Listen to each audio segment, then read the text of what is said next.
Hello दोस्तों, मैं अजय कुमार स्वागत करता हूं आप सभी का टीसीएस पाठशाला के यूट्यूब चैनल। जैसा कि आपको पता है कि मध्यकालीन इतिहास हम पढ़ाना शुरू कर चुके हैं। आपको 4 वीडियो पढ़ा चुके हैं। 4 वीडियो के बाद आज जो वीडियो है 5वां वीडियो है। आपको पता है गजनवी के बारे में इससे पहले पढ़ाया गया था। आप वीडियोस देख रहे हैं कि नहीं? लगातार आप आइए, वीडियोस को देखिए, चैनल को सब्सक्राइब करिए, सारी बातें आपको समझ में आएंगी। ठीक, गजनवी की बात हम कर चुके हैं और हमने आपको एक ट्रिक बताया था, कासिम, गजनी, गौर, गुड़ खाओ तसले में। यानी कि अब अगला जो विदेशी आक्रमणकारी पढ़ना है, किसके बारे में पढ़ना है? हमें गौरी के बारे में। देखिए, हम आपके लिए लिख के लेके आए हैं कंटेंट कि आपको पीडीएफ नहीं अवेलेबल करा पा रहे हैं तो आप यहाँ क्या करिए, स्क्रीनशॉट लीजिए और स्क्रीनशॉट लेने के बाद आप क्या करिए, खुद लिख लीजिए। जब एक बार आप पढ़ोगे, दूसरी बार आप लिखोगे और तीसरी बार आप रिवीजन करोगे तो आपको खुद ही याद हो जाएगा ना। इसीलिए आपको यहाँ पर पीडीएफ ना प्रोवाइड करके हम आपको बोर्ड पे लिख कर आए हैं कि आप क्या कर लीजिए, लिख लीजिए और आपको याद हो जाए। ठीक, चलिए, महमूद गजनवी की बात किए थे हम ना। किसकी बात किए थे? महमूद गजनवी। थोड़ी सी कहानी सुनिएगा। ठीक, देखिए, इससे पहले हम जो बात कर चुके हैं वो गजनवी की बात कर चुके हैं ना। किसकी बात कर चुके हैं? गजनवी। कैसे? आपको इससे पहले हमने आपको बताया कि कैसे गजनवी द्वारा भारत के मंदिरों को तोड़ा जा रहा है। और कमेंट करके आप बताइए कि गजनवी द्वारा भारत पर 1000 से लेकर 1027 के बीच कितनी बार भारत पर आक्रमण किया। क्या करना है? कमेंट करके बताना है आपको कि 1000 से लेकर 1027 के बीच ना कितनी बार भारत पर आक्रमण किया। और सबसे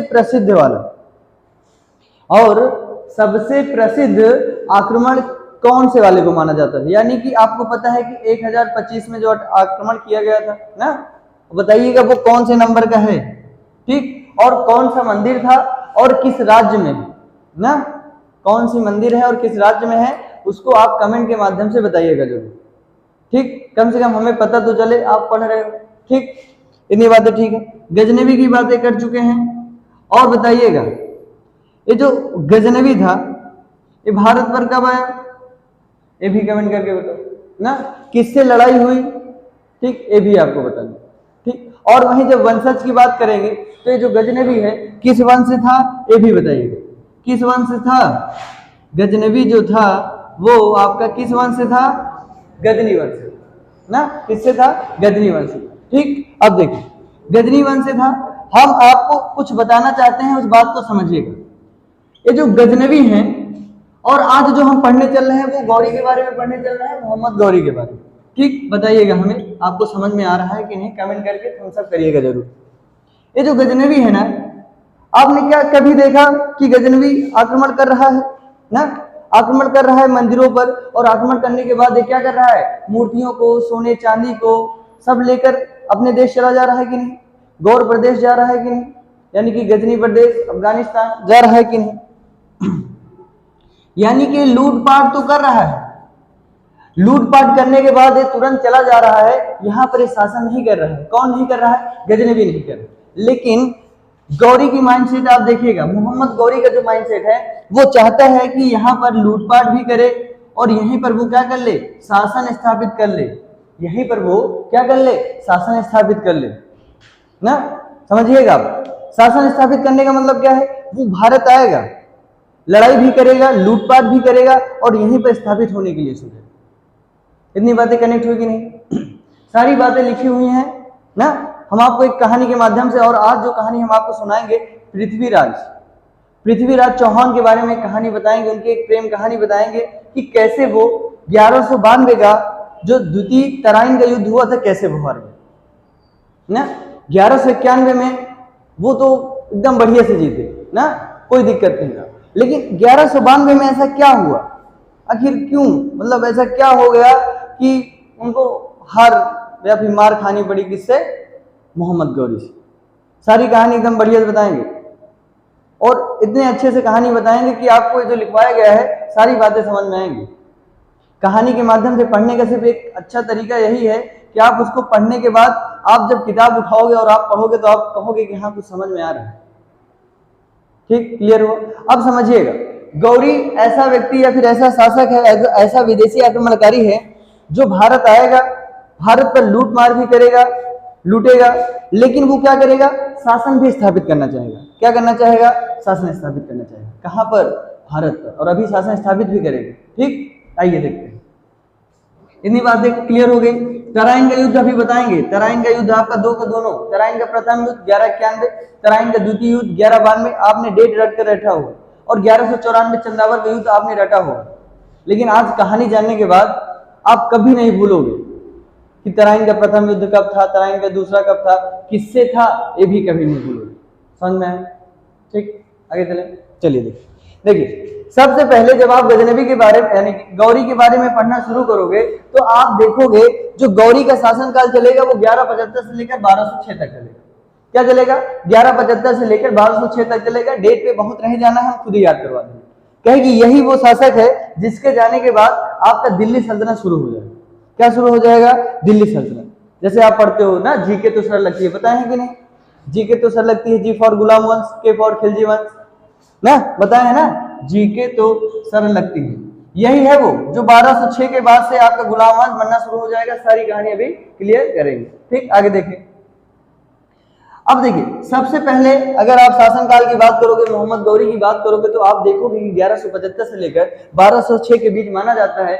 यानी कि कहीं ना कहीं 1175 ही वो समय होगा जब गौरी के द्वारा क्या किया जाएगा, आक्रमण किया जाएगा। जब गौरी के द्वारा क्या किया जाएगा, आक्रमण किया जाएगा। कहां पर किया जाएगा, भारत पर किया जाएगा। कहां किया जाएगा, भारत पर किया जाएगा। देखिएगा 1175 में मुल्तान पर आक्रमण कर जीत हासिल किया ना। 1175 में क्या कर रहे हैं, गौरी, कौन, गौरी 1175 में। अभी समझिए शासक कहां के हैं, गौर प्रदेश के ना, यानी कि तुर्क। ठीक, ये क्या है, तुर्की है, और क्या है, गौर प्रदेश के शासक हैं। वहां से कहां आते हैं, भारत पर आक्रमण करने के लिए आते हैं। और कब आते हैं, 1175 में। और आक्रमण कहां करते हैं, मुल्तान पर। मुल्तान आपका कहां पड़ता है, सिंध प्रांत पर, और सिंध प्रांत आपका कहां है, पाकिस्तान। समझ में आया, मुल्तान पर करते हैं। मुल्तान आपका सिंध प्रांत में है, और सिंध प्रांत आपका कहां है, पाकिस्तान। ठीक, आक्रमण करते हैं और ये जीत जाते हैं।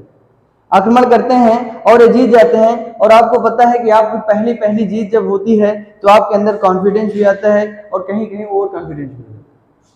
वही हाल क्या हुआ है गौरी का। 1175 में जो युद्ध हुआ, गौरी जीत जाता है। इसी कारण वो क्या करता है, 1178 में भी वो क्या कर देता है, आक्रमण कर देता है भारत पर ना। अभी वो आया है, सिंध प्रांत पे है, भारत में आ चुका है, लेकिन अब वो और अंदर आक्रमण करेगा। और अंदर आक्रमण करने का मतलब 1178 में माउंट आबू राजस्थान मूल राज द्वितीय ने मोहम्मद गौरी को क्या कर दिया, पराजित कर दिया। यानी कि गुजरात पर जो माउंट आबू राजस्थान है, राजस्थान और गुजरात के आसपास का क्षेत्र है, वहीं पर क्या है, राजस्थान पर मूल राज द्वितीय क्या कर रहे थे, तब शासन कर रहे थे। तभी आपके जो गौरी है उन्होंने क्या किया, आक्रमण कर दिया। किस पर, भीमराज द्वितीय पर। भीमराज द्वितीय, मूल राज द्वितीय, इन्हीं को भीम द्वितीय भी कहा जाता है। ठीक, मूल राज द्वितीय, और इन्हीं को क्या कहा जाता है, और क्या कहा जाता है, भीम द्वितीय भी कहा जाता है। और आप समझिएगा ये जो आपका गौरी है ना, ये जो आपका गौरी है वो हाथ गोड़ जोड़ने में बहुत माहिर है। ये जो आपका गौरी है वो हाथ गोड़ जोड़ने में बहुत माहिर है। वो कहेगा कि भैया हमको छोड़ दे। जब लड़ाई होगा किससे, भीम द्वितीय से, जिसे आप मूल राज द्वितीय भी कहते हो, जब इनसे लड़ाई होगा तब ये हार जाएगा। कौन हारेगा, गौरी हारेगा। लेकिन गौरी जैसे ही हारेगा तुरंत वो क्या करेगा, हाथ जोड़ेगा कि भैया हमको छोड़ दो, हम तुम्हारी तरफ आंख उठा के भी नहीं देखेंगे, हम तुम्हारी तरफ आंख उठा के भी नहीं देखेंगे। ठीक, लेकिन ऐसा व्यक्ति, ये जो शासक है, बहुत ही दुष्ट टाइप का प्राणी है, बहुत ही दुष्ट टाइप का प्राणी। आप समझिए वो जैसे ही फंसा, हाथ जोड़ा, पैर पकड़ने के लिए भी तैयार हो जाता है। और पैर पकड़ने के लिए तैयार होने का मतलब यही है कि व्यक्ति में कुछ ना कुछ तो है भैया ना, कुछ ना कुछ होने में मतलब है कि वो माफी मांगने में थोड़ी सी भी हिचक नहीं रखता, वो भी अपनी जान के लिए ना। तुरंत माफी मांगे और यहाँ से क्या हो जाएगा, भाग जाएगा। यहाँ से माफी मांगने के बाद भाग जाएगा। फिर देखिए आपका क्या होता है, 1179 ईस्वी में मोहम्मद गौरी ने उत्तर भारत के सिंध और कश्मीर पर आक्रमण किया और वहां पर कुछ दिनों तक राज किया। फिर क्या होता है, 1179 का डेट आप देखोगे और वहां पे क्या हो रहा है, मोहम्मद गौरी कहां आक्रमण करेगा, उत्तर भारत, उत्तर भारत के सिंध प्रांत पर और कश्मीर पर आक्रमण किया और वहां पर कुछ दिन क्या करेगा, राज करेगा। और आप समझिएगा यहां से क्वेश्चन जरूर पूछा जाता है 1178 से, यानी कि गौरी को हराने वाला सबसे पहला व्यक्ति या पहला शासक जो भारत का होगा वो कौन होगा, इस बात को आपसे बार बार पूछा जाता है। वो कौन होंगे? मूलराज द्वितीय। मूलराज द्वितीय होंगे, जिन्हें आप और क्या कह सकते हो? भीम द्वितीय कह सकते हो, जिन्हें आप और क्या कह सकते हो? भीम द्वितीय भी कह सकते हो। ठीक, अब फिर क्या करेगा? उसके बाद 1179 में आक्रमण करेगा। कहां करेगा? भारत के सिंध और कश्मीर प्रांत पर आक्रमण करेगा और वहां पर कुछ दिन क्या करेगा? राज करेगा। ठीक, अब ऐसे ऐसे आक्रमण वो करता रहेगा भारत पर। ठीक, उसके बाद क्या कर रहा है?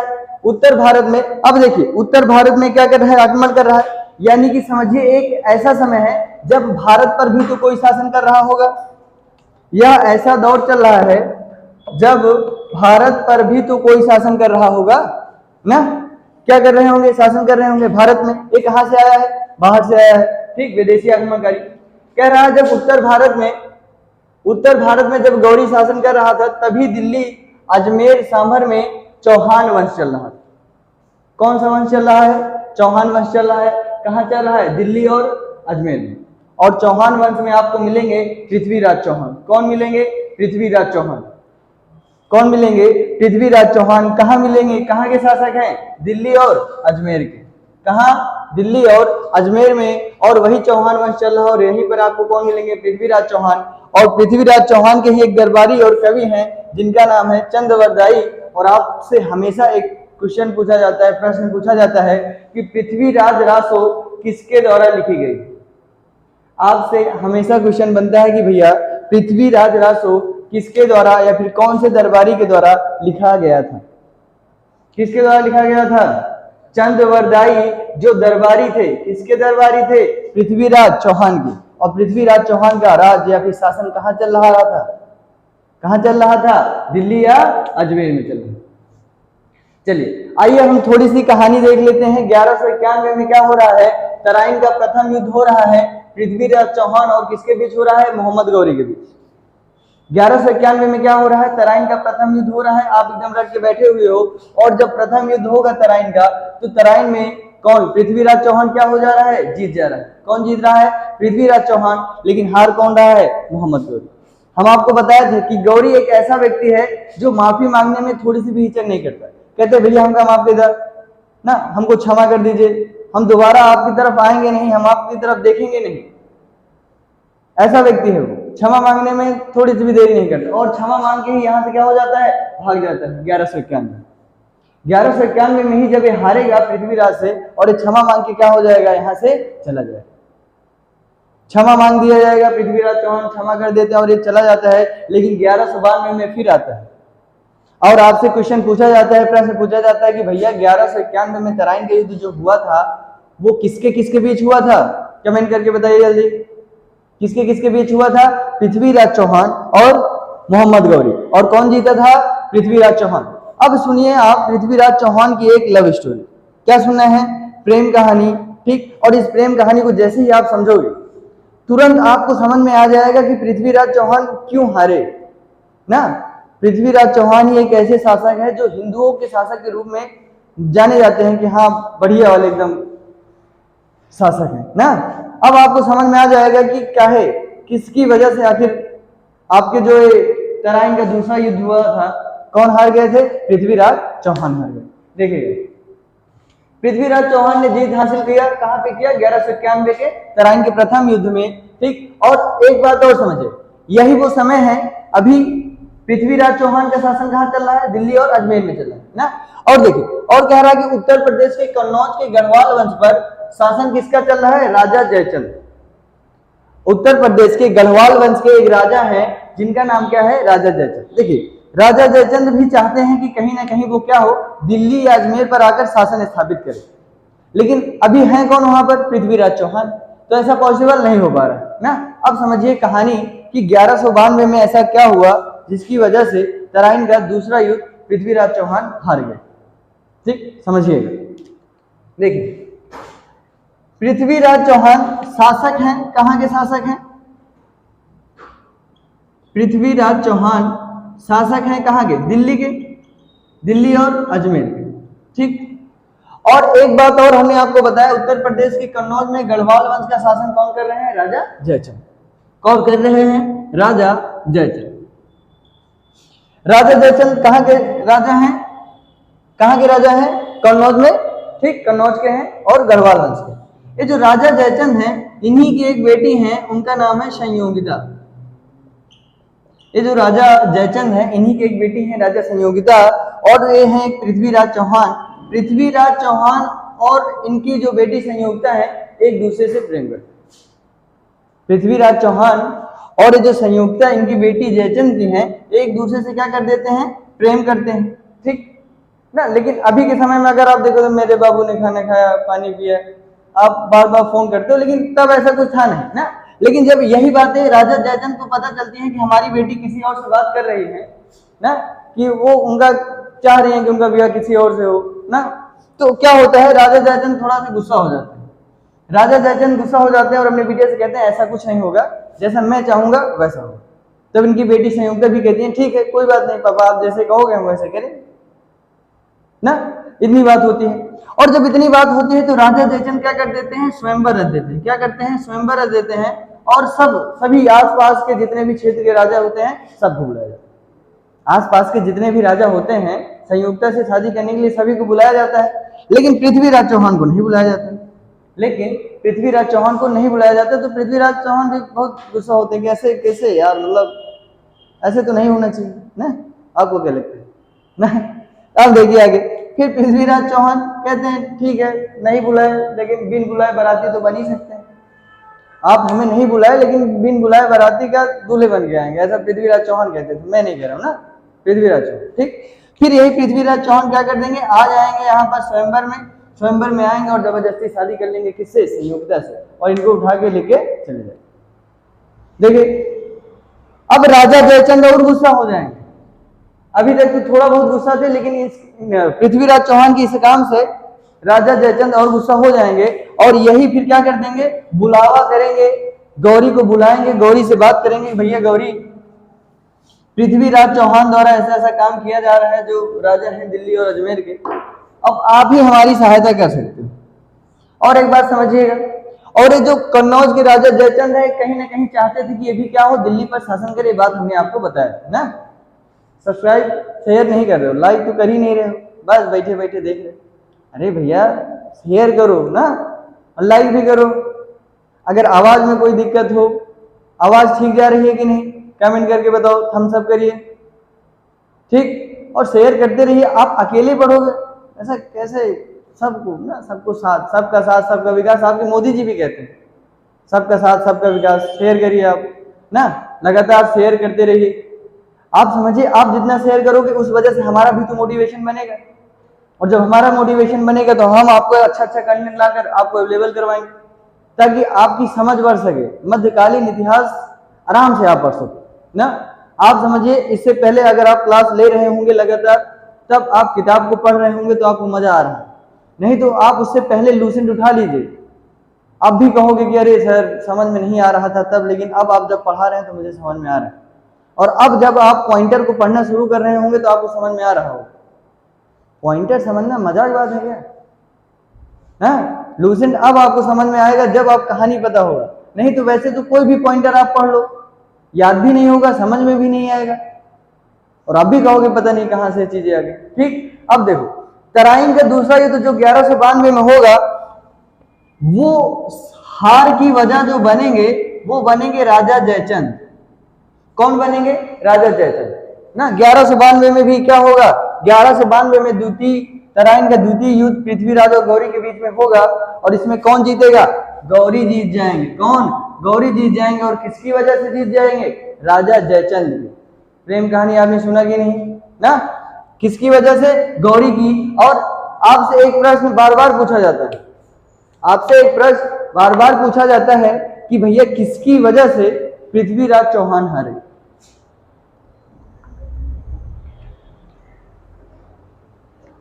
कि भैया किसकी वजह से पृथ्वीराज चौहान तराइन का दूसरा युद्ध हारे? किसकी वजह से? राजा जयचंद की वजह से। राजा जयचंद किस वंश से हैं? कमेंट करके बताइए, और कहां के हैं?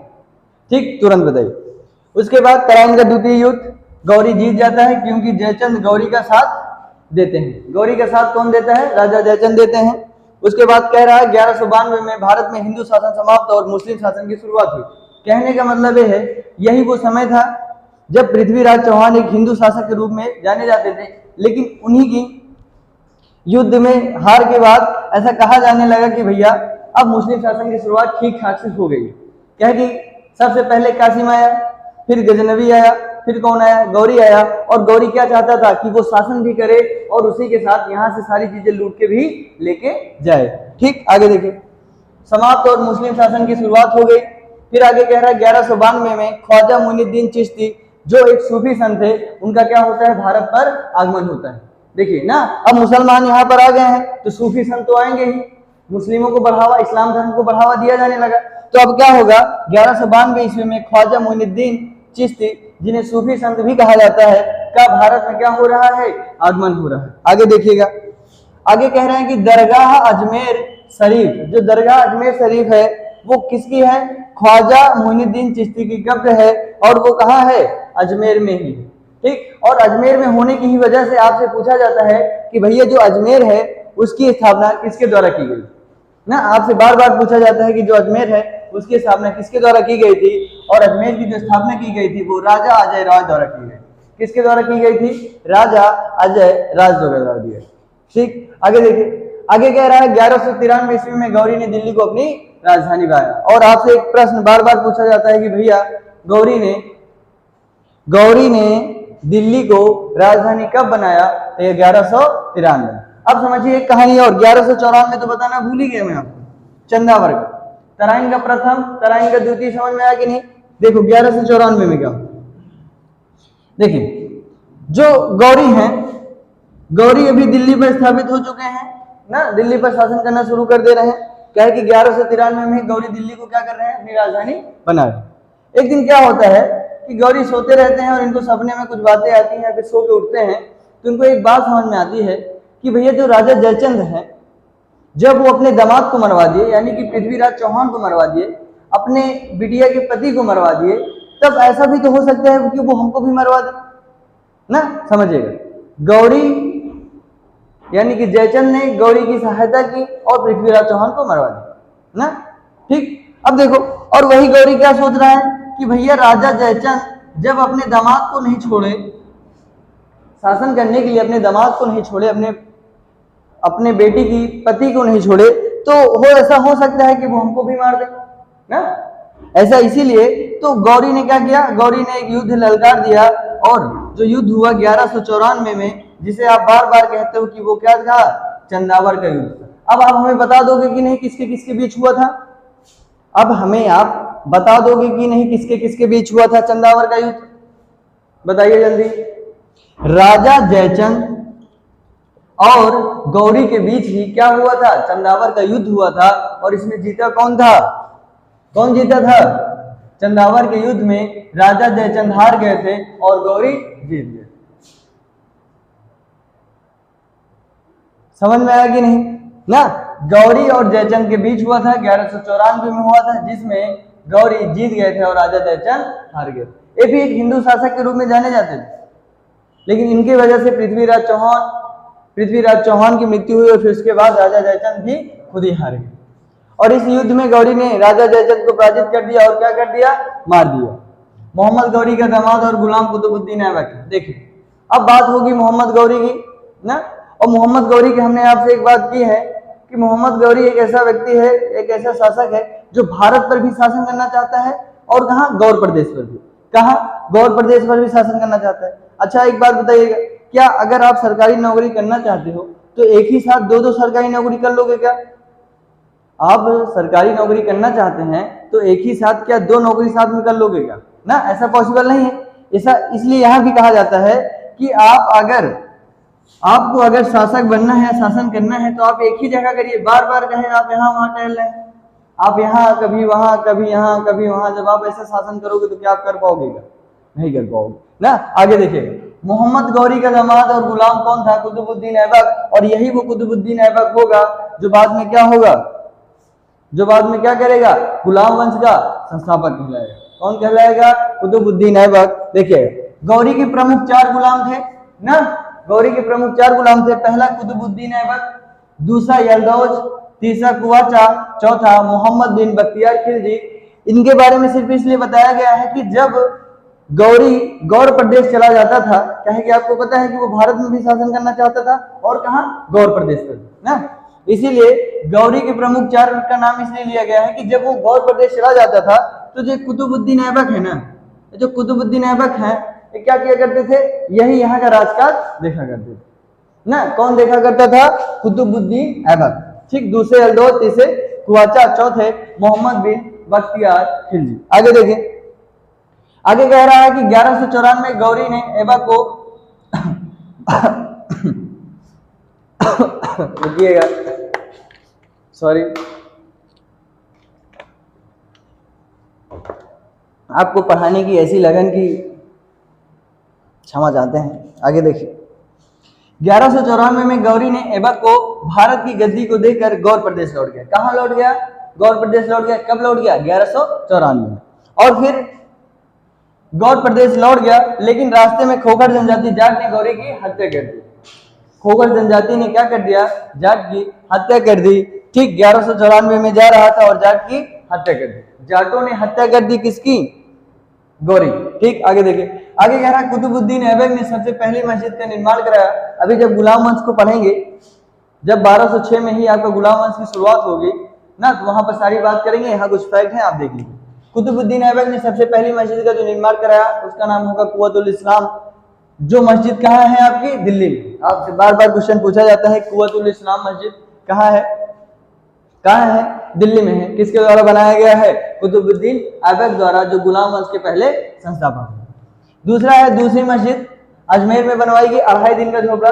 दूसरी मस्जिद कहाँ बनवाई गई? अजमेर में बनाई गई, जिसे आप क्या कहोगे? 2.5 दिन का झोपड़ा। तीसरा क्या है? 1199 में कुतुब मीनार की नींव डाली गई। किसके द्वारा डाली गई? कुतुबुद्दीन ऐबक द्वारा डाली गई। और कुतुबुद्दीन ऐबक का जो गुलाम और दामाद था वो कौन था? इल्तुतमिश।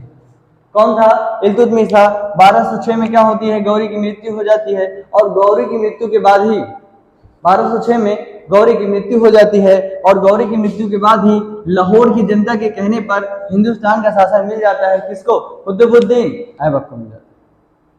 ठीक, किसको शासन मिल जाता है? कुतुबुद्दीन ऐबक को मिल जाता है।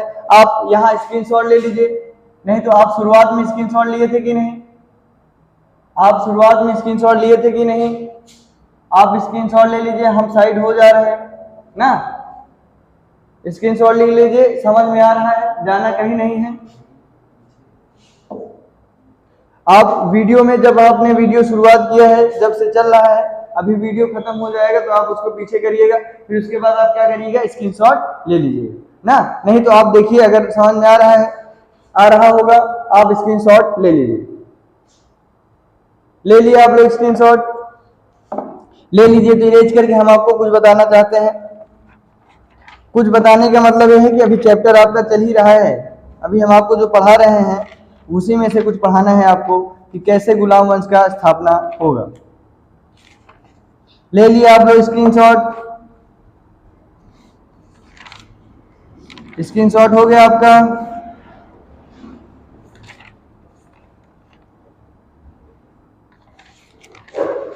चलिए अब हम इरेज करते हैं इसको।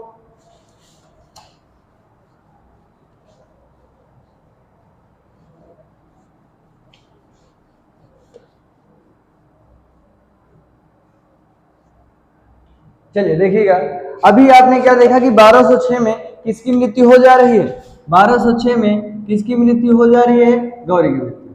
और आपको पता है कि गौरी का ही जब पहला नाम हम आपको बताए थे, जो गुलाम हैं उनके नाम क्या है? कुतुबुद्दीन, कुतुबुद्दीन ऐबक ना। अब यही वो व्यक्ति होंगे जो 1206 में क्या करेंगे? गुलाम वंश की स्थापना करेंगे। और आप कहोगे जो गुलाम वंश के संस्थापक हैं वो आपके कौन होंगे? कुतुबुद्दीन ऐबक होंगे। कब करेंगे? 1206 में करेंगे। समझिएगा, हम आपको बताए थे कि जीके तो सरल लगता है, यहीं से अब आपका दिल्ली सल्तनत शुरू होगा। 1206 से ही अब आपका जो टाइम पीरियड शुरू होगा, 1206 से लेकर 1526 तक जो आपका टाइम पीरियड चलेगा, और यहीं से अब आपका दिल्ली सल्तनत की शुरुआत होगी। दिल्ली सल्तनत की जो शुरुआत होगी 1206 से होगी। यही वो समय है जब गुलाम वंश बनेगा। ठीक, दूसरा 1526 में वही वो समय है जब क्या होगा, पानीपत का प्रथम युद्ध होगा। पानीपत का प्रथम युद्ध होगा। ठीक, और यही वो समय होगा जब लोधी वंश यहाँ से जाएगा, यानी कि लोधी वंश खत्म होगा और यहीं से क्या आएगा, मुगल वंश आएगा। ठीक, देखिएगा हम आपको बताए थे जीके तो सरल लगती है ना। जी फॉर क्या होगा, गुलाम वंश। के फॉर खिलजी वंश। के फॉर क्या होगा आपका, खिलजी वंश। टी फॉर क्या होगा, तुगलक वंश। यस फॉर क्या होगा, सैयद वंश।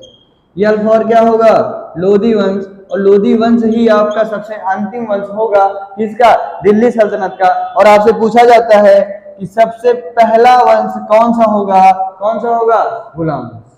कौन सा होगा, गुलाम वंश, जो चलेगा आपका 1206 से लेकर 1290 तक। जो चलेगा आपका कब से कब तक, 1206 से लेकर 1290 तक चलेगा। क्या चलेगा, गुलाम वंश चलेगा। उसके बाद आपका क्या चलेगा, खिलजी वंश, जो 1290 से लेकर 1320 तक चलेगा। जो 1290 से लेकर 1320 तक चलेगा। तीसरा जो वंश चलेगा तुगलक वंश चलेगा, जो 1320 से लेकर 1414 तक चलेगा। और जो चौथा आपका चलेगा वो चलेगा सैयद वंश, जो 14 से 14 लेकर 1451 तक चलेगा। और लास्ट वाला जो वंश होगा आपका 1451 से लेकर 1526 तक चलेगा। 1451 से लेकर 1526 तक चलेगा। और आपका यहाँ से प्रश्न पूछा जाता है कि भैया ऐसा कौन सा वंश हुआ है जो सबसे ज्यादा दिनों तक शासन करेगा भारत पर, यानी कि दिल्ली सल्तनत का ऐसा कौन सा वंश है जो ज्यादा दिनों तक क्या करेगा, शासन करेगा। आप जोड़ घटाना इसमें करिएगा, बताइए। 90 में से आप 6 घटाओगे कितने वर्ष हो जाएंगे, 84 वर्ष। यहाँ कितना हो जाएगा आपका, 94 वर्ष। यहाँ पे देखिए ये आपका कितना वर्ष हो जाएगा, 30 वर्ष हो जाएगा। और ये आपका कितना हो जाएगा, 94 वर्ष। और आपसे पूछा जाता है कि ऐसा कौन सा वंश है जो सबसे ज्यादा दिनों तक शासन करेगा, क्या करेगा, शासन करेगा। वो आपका कौन सा वंश हो जाएगा, तुगलक। और एक और क्वेश्चन आपसे पूछा जाता है कि भैया ऐसा कौन सा वंश है जो सबसे कम दिनों तक शासन करेगा, वो हो जाएगा आपका कौन सा वंश, खिलजी वंश। तुगलक वंश कितने दिन शासन कर रहा है, 94 वर्ष। और खिलजी वंश कितना कर रहा है, 30 वर्ष। और इसको आप जोड़ घटा के तुरंत बताइए, इसको आप जोड़ घटा के तुरंत कमेंट करके बताइए। समझ में आया कि नहीं। ठीक, अब हम जो शुरू करेंगे वो गुलाम वंश को शुरू करेंगे ना। दिल्ली सल्तनत का पहला वंश जो होगा वो आपका गुलाम वंश होगा। कहे कि जी के तो सरल लगता है, जी फॉर गुलाम वंश, के फॉर खिलजी वंश, टी फॉर तुगलक वंश, यस फॉर सैयद वंश, यल फॉर लोधी वंश। 5 वंश शुरू करेंगे। और यहाँ से आपसे पूछा जाता है कि सबसे ज्यादा दिनों तक ऐसा कौन सा वंश है जो ज्यादा दिनों तक शासन करेगा, कौन सा होगा, तुगलक वंश। कितने वर्ष तक, 94 वर्ष तक। उसके बाद आपका सबसे कम पूछा जाएगा तो कौन सा होगा, खिलजी वंश, जिसमें हम पढ़ेंगे बहलोल लोधी को ना। कौन होगा उसमें, कितने वर्ष होगा, 30 वर्ष तक। ठीक, पृथ्वीराज चौहान की कहानी समझ में आई कि नहीं, उसकी उनकी प्रेम कहानी समझ में आई कि नहीं। 1192 का तराइन युद्ध क्यों हारे, बताइएगा, कमेंट करके आप बताइए जरूर। पहला तराइन का युद्ध कब हुआ और किसके किसके बीच हुआ और कौन जीता, कमेंट करके बताइए। दूसरा तराइन का युद्ध कब हुआ, किससे किससे हुआ और कौन हारा कौन जीता। तीसरा आप बताइएगा 1194 में कौन सा युद्ध हुआ, किसके किसके बीच हुआ। ठीक, ये आपको भूलना नहीं है। ठीक, आपको कमेंट करके बताना है। और जो भी नहीं समझ में आ रहा है आप कमेंट के माध्यम से हमें बताते रहिए। चैनल को सब्सक्राइब करते रहिए, शेयर करते रहिए, ताकि हमारा भी मोटिवेशन बना रहे। लाइक भी करिए ना, लगातार देखे जा रहे हैं वीडियोस लेकिन लाइक नहीं कर रहे हो आप ना, शेयर भी नहीं कर रहे हो ना। शेयर करते रहिए, लाइक करते रहिए, हमारा भी मोटिवेशन बना रहे, ताकि हम वीडियो बनाते रहें आपके लिए, मेहनत करते रहें आपके लिए। हम भी तो चाहते हैं ना कि आप आगे बढ़ो ना। ठीक, बढ़िया। और जो भी आपको लगे कि हाँ सर इस पर वीडियो बनाना है, सर इस पर बना दीजिए, तो हम क्या कर देंगे, उस पर भी बनाने लग जाएंगे ना। आज का वीडियो देखने के लिए धन्यवाद, लेकिन चैनल को सब्सक्राइब किए भी ना जाइएगा नहीं। ठीक, धन्यवाद। जय हिंद, जय भारत।